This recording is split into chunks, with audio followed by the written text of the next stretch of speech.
যখনই সময় পাবেন তিনটি দোয়া বেশি বেশি পাঠ করবেন। যদি কোনো বান্দা ঈমান ও ইখলাসের সাথে এই তিনটি দোয়া বেশি বেশি পাঠ করে আর মহান মালিক একবার কবুল করে নেন, তাহলে ওই বান্দা দুনিয়া এবং আখিরাতে সফলতা লাভ করবে।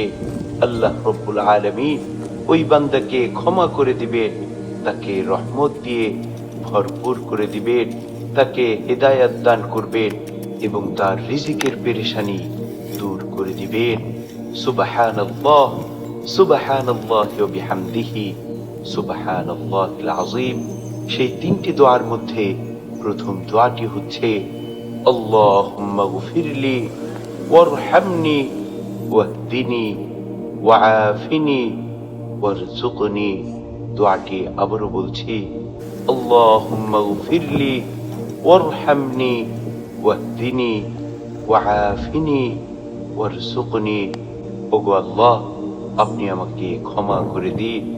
মালিক রে, আপনি আমার উপর দয়া করুন। ও আমার মালিক, আপনি আমাকে হিদায়াত দান করুন। ওগো আল্লাহ, আপনি আমাকে সুস্থতার নিয়ামত দান করুন।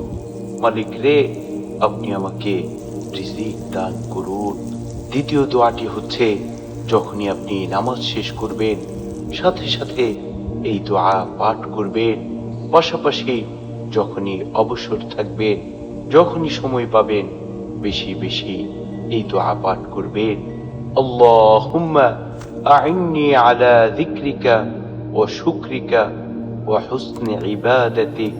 দোয়াটি আবারও বলছি, আল্লাহুম্মা আইন্নি আলা যিকরিকা ওয়া শুকরিকা ওয়া হুসনি ইবাদাতিক।